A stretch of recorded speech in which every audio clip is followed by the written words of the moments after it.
Vamos lá. Como a gente está nessa situação, eu vou tentar escrever aqui um pouco do que eu sei a respeito de eletromagnetismo, beleza? Então, assim, vão ser coisas bem humildes, partindo aqui de mim, para a gente tentar se safar junto dessa parada e tentar aprender um pouco mais, todos juntos. Então vamos lá. Primeiramente, eu vou partir aqui da ideia das quatro leis de Maxwell. Eu escrevi elas todas no formato convencional, ou seja, eu estou usando o E e o B, não estou usando o D e o H. Mas se você quiser usar o D e o H, não tem problema, você pode fazer algumas modificações aí nas equações que vai dar tudo certo, beleza? A primeira lei de Maxwell é essa aí, ó. Ela fala que o fluxo de E numa superfície fechada é Q sobre epsilon zero, beleza? Basicamente isso, o fluxo numa superfície fechada é Q sobre epsilon zero. Tá, tem outra maneira também de expressar ela, que é essa outra maneira aqui, é falar que o divergente é igual ao ρ naquele ponto dividido por epsilon zero. O interessante de observar o divergente de um campo é que o divergente ele explica a respeito de como as linhas desse campo nascem. Por exemplo, aqui, quando os locais onde o campo nasce tem a ver com o ρ. Ou seja, o campo nasce, ele nasce novas linhas onde tem carga, onde a carga é positiva ou negativa. Então, se tiver carga, a gente tem linhas novas nascendo, né? Locais onde nascem novas linhas de campo, beleza? Isso aqui a gente vê lá no ensino médio como aquela regra de onde saem as linhas de campo, né? A gente até brinca falando que as linhas saem das cargas positivas, então sai da pose, e entra nas negativas, entra na nega. Então sai da pose e entra na nega, beleza? Uma coisa bem legal. A primeira lei fala de como as linhas de campo elétrico nascem, né? E onde elas morrem também, né? Se o ρ for negativo, ela morre. Então, a primeira é bem tranquila. Ela é bem conhecida como a lei de Gauss. A gente vai usar muito ela, beleza? A segunda lei, ela é uma lei muito parecida com a lei de cima. A lei de cima é o fluxo do campo elétrico é igual a carga dividido por epsilon zero. A segunda lei, ela é o fluxo do campo magnético é igual a carga magnética dividido por uma constante que a gente não conhece. Mas o que acontece? Até hoje a gente não encontrou cargas magnéticas, por assim dizer. Parece que não existe uma coisa que a gente chama de monopolo magnético. Não tem como você construir um ímã que só tem o polo positivo ou um ímã que só tem o polo negativo. Como não existe esses monopolos magnéticos, a gente escreve ela como o fluxo é sempre zero. É uma coisa meio maluca isso, né? O fluxo é sempre zero. Até hoje a gente não encontrou cargas magnéticas, mas se um dia encontrar, provavelmente essa lei vai ser alterada, beleza? E dá para escrever ela também de outra forma. Se você utilizar lá o teorema do divergente nessas duas, você chega nessas duas aqui. Então, o teorema do divergente, aplicando aqui, a gente chega em que o divergente de B é zero. Ou seja, o que isso quer dizer? Quer dizer que o campo magnético, ele não existe um certo ponto no campo magnético onde as linhas nascem. O que significa isso? Significa que as linhas de campo magnético, elas são sempre linhas fechadas. Em nenhum momento ela nasce e em nenhum momento ela morre, que é diferente das linhas de campo elétrico. Então, se ela não nasce em um lugar e ela não morre em outro, ela sempre forma círculos. Beleza?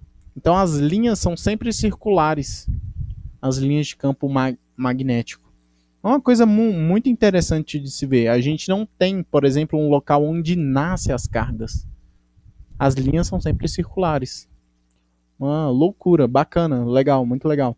Então as duas primeiras, as duas primeiras leis de Maxwell são leis muito parecidas, leis que falam sobre a mesma coisa. Uma fala sobre o nascimento e a morte das linhas do campo elétrico e a outra do campo magnético, beleza? Vão ser duas leis bem interessantes que a gente vai utilizar. A segunda lei, ela fala sobre você criar campo elétrico a partir da variação do fluxo magnético. Beleza? Essa é aquela lei que a gente usa quando você tem uma espira aqui e você se aproxima com um ímã. Você viu isso no ensino médio. Ela é a lei da indução magnética, né? É assim que algumas pessoas chamam. Se você tem um ímã aqui e você começa a vibrar esse ímã aqui na frente de uma espira, começa a surgir um campo magnético na espira, ou um campo elétrico na espira. E aí começa a surgir uma corrente aqui, dependendo do movimento que você faça. Beleza? E aí ela fala sobre o quê? Sobre a variação do fluxo, o E, né? Que é a, a força eletromotriz na espira, ela é menos a variação do fluxo no tempo. Fluxo o quê? Fluxo magnético nessa espira. Beleza? Ela também tem uma maneira diferente de escrever, né? Ela fala que o rotacional do campo elétrico é menos a variação do campo magnético dividido pelo tempo. Ou dividido pela... a variação no tempo, né? Menos a variação do campo magnético no tempo. Beleza? E a última aí, uma lei que a gente vai usar muito, é que as integrais fechadas, as integrais do tipo trabalho, né? Elas são em uma curva fechada, dá sempre μ0i ou mais μ0i de deslocamento. Esse i de deslocamento aí, futuramente a gente vai ver mais, ele tem a ver com a variação do campo no tempo. Beleza? Então, assim, eu estou escrevendo essas leis porque, se você observar todas essas leis, elas têm uma propriedade de integral de superfície, integral de não sei o que lá, rotacional. Então, só de olhar essas leis, fica muito claro que o nosso curso parece ser mais cálculo 3 do que decorar as coisas, do que qualquer outra coisa. Então, assim, só de olhar isso tudo aqui, o que você sente é, mano, eu vou precisar entender as coisas com relação a cálculo 3. Eu vou ter que utilizar, saber o que é um divergente, um rotacional, um teorema lá de Stokes, o teorema do divergente, enfim, né? Beleza. Agora, isso aqui são todas as leis, mas o que acontece? Em geral, nos primeiros capítulos, no nosso caso aí é o capítulo 2 e o 3, se eu não me engano, não, é o 3 e o 4, a gente trabalha com uma coisa que a gente chama de campos estáticos.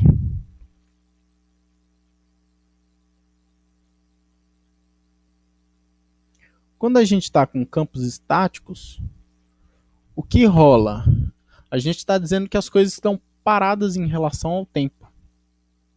Então, as leis elas começam a se alterar um pouco. Por exemplo, a terceira lei. A terceira lei ela fala que o rotacional do campo elétrico ele é menos a variação do campo magnético no tempo. Se eu estou trabalhando com um campo estático, o B não vai variar. E se o B não vai variar com o tempo, isso aqui vai dar zero. Beleza? Então, quando a gente começa a trabalhar com campos estáticos, as coisas começam a mudar um pouco. E aí, o que a gente vai ter? Para descrever um campo elétrico, a gente vai precisar só de duas leis. A primeira delas é a lei de Gauss. Então, com a lei de Gauss, eu já tenho aqui uma parte da descrição do campo. E a segunda parte que eu vou precisar, ele vai surgir daqui, do rotacional. Então, o que eu vou ter aqui? Passando para cá. A primeira lei ela vai ficar intacta, né? Porque não tem nenhuma variação com o tempo. Que é o divergente do E, vai ser ρr sobre ε0. Ou você pode analisar lá como a integral de fluxo, sem problema. Eu prefiro trabalhar com a integral de fluxo, eu acho mais interessante. Acho que, sei lá, parece, eu sinto que tem mais significado essa segunda lei. E aí, a outra que a gente viu, ele vem da terceira lei. A terceira lei é essa aqui. Mas se a gente está trabalhando com campos estáticos, B é estático. E se B é estático, ele não varia com o tempo. E se ele não varia com o tempo, a gente vai ter que o rotacional do E vai ser igual a zero. Então, com essas duas leis aqui, a gente, a princípio, consegue descrever qualquer campo elétrico sem nenhum problema. A gente, na hora de descrever campos elétricos, a gente vai se apegar principalmente à lei de Gauss. Então, a lei de Gauss em parte de campos estáticos vai ser para a gente uma maravilha. A gente vai usar isso toda hora. Basicamente toda hora. Beleza? E já o campo magnético, a gente vai descrever basicamente com a quarta lei. A gente vai ver que a integral de caminho aqui. Lembrando que como as coisas estão estáticas, a gente perde essa corrente de deslocamento. Porque essa corrente de deslocamento, vocês vão ver lá mais na frente, que ele tem a ver com a variação do campo com o tempo. Então, para descrever a outra, a gente vai usar essas duas leis. A segunda lei, que fala que para descrever um campo, né? A gente vai usar que o divergente de B é zero. Essa vai ser a primeira parte que a gente vai usar para descrever o B. E a segunda coisa que a gente vai usar vai ser a quarta lei. A quarta lei, você pode escrever ela como integral num caminho de B dl é igual a μ0 i. Já que esse i de deslocamento aqui tem a ver com a variação do campo. Como não tem variação no campo, a gente vai perder essa parcela aqui. Ou você pode escrever de outra forma.